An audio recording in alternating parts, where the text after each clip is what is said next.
So what's going on, guys? Brian here, and I wanted to have a conversation with you guys about something that I posted about yesterday on my Instagram.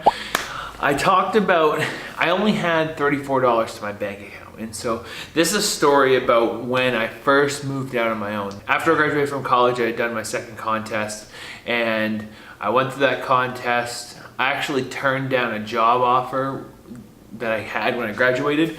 I was offered a job as a sales manager at Tesla in Boston. And I turned down that job because I knew that I could focus on building my business, and that was more of what I wanted.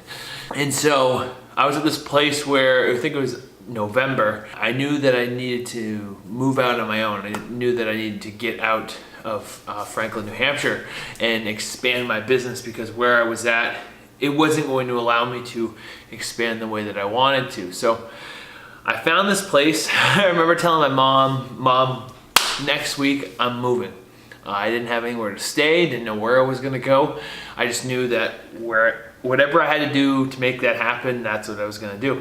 I remember finding this place, found this house that was offering almost like a community. Like, you know, everyone, you rented a room, you bought the room and you paid for that, and then you had access to the rest of the house. And the two people who brought me in, it was like a godsend, because I literally was just looking through the Craigslist and it popped up, and that was where I needed to be. I went and saw them, and it was the most perfect situation, and it was one of those things that was supposed to happen. But at the time, I didn't have a lot of business coming in. I slowed down in that part of the year, and it was still so new to me as far as marketing and building a brand and those pieces, that I didn't have anyone coming to me for coaching. And that's what I decided to do. I was like, no longer do in-person training, and do all of my online coaching. And I took all the money that I had, for the most part, and paid the deposit on the room, the rent for the room, the things I needed to do in order to move. And I remember at one point I had $34 in my bank account. And I remember I took a picture of it and screenshot it and sent it to my brother, and he's like, "What the hell is that?" I said, "That's my bank account right now." I did that so it was a moment that I would always remember. And from there, I remember moving down to Manchester and thinking, okay, there's no way this is gonna work. There's no way this is gonna work. I need to find a job. I need to either start driving Uber. I need to have something that makes it so I can have income while I'm trying to build my coaching business. And twice I went and looked for jobs in the mall. I walked through the mall, I contacted people. I remember even submitting a resume for like Express or something like that. And none of the jobs came through. And whenever I had tried to be an Uber driver, it was just not working. And I was like, well, maybe this isn't what it's supposed to be. Maybe there's something else going on. And I remember I'd written a photographer that I wanted to shoot with, and he sent me back what his fare was, as far as, you know, for the photos and stuff like that. And it really wasn't that much money, but for me, it was so much money. I didn't have any money to my name, and I was like, how am I gonna be able to pay for this? And I remember sitting in the car in the parking lot like the third time, and I said, are you going to do this, or are you going to cower in fear? Are you going to allow this scarcity mindset that really came from when I was a kid? I remember being around people and always talking about, oh, that's so expensive, I'll never be able to afford that, we can never have that, we'll never be able to do those things because of money, money, money, money, money, money. And that was just crippling me. And it was pounded into my existence. And it was something that I really struggled with, because when you talk about like weight loss, talk about fitness, you talk about some of those other pieces, I feel like that's something that you at least have an idea about. Financial planning was something that I had no idea about at all.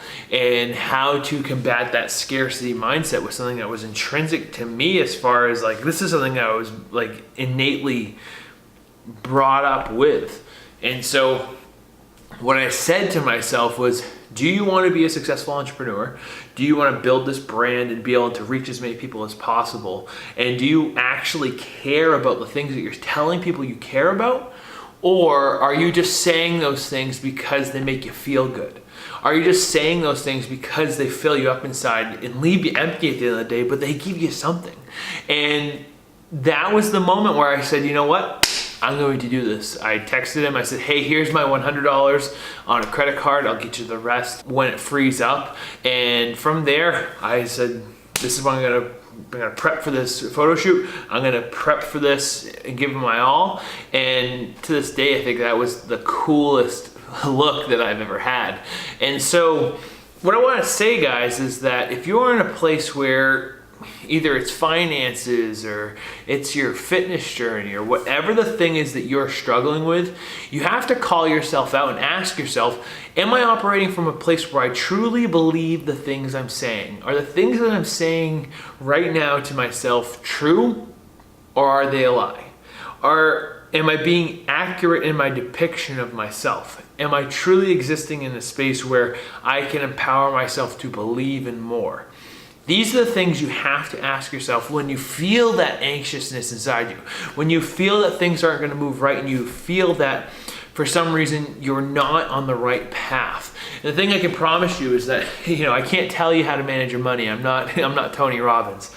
But I can tell you that if you start to operate from a place where you're focusing on the truths that you tell yourself and you're recognizing those and you're adjusting your plan because you see that, okay, this isn't true. I can have it this way. I just have to work on it. And I think that a lot of times what I ask my clients is, do you believe in what you're saying to yourself?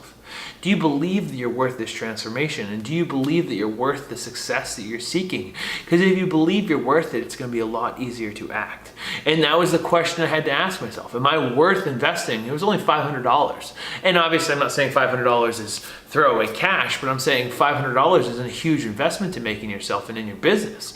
So I was struggling to say, oh my God, this is so much money, this is so much money, this is so much money, when I knew at the other end of it, it would be able to bring me to the next level. It would be able to show people, hey, I actually care about myself. I value myself. And I think that when you value yourself and people start to see that, things become better for you and you attract the right energy into your life. You attract the right people in your life. And so the only thing I have to say is that if you're operating right now and you feel that stress, you feel so deeply that anxiety that things are not going to work out if you do that one thing, I would ask you to do that one thing, because it's brought me to where I am today. And that was the first lesson I ever had in seeing that you have to embrace a different mindset in order to succeed. And so once you start to cultivate that, I think things shift for you. But this is my video for the day. Hope you guys got something from it. If you did, please comment below. Let me know, how have you dealt with this in the past? What are your tips and tricks that have helped you work through scarcity? And subscribe to the channel if you're new. But thank you guys so much for tuning in. I'll see you guys in the next video. Boom, Zeus.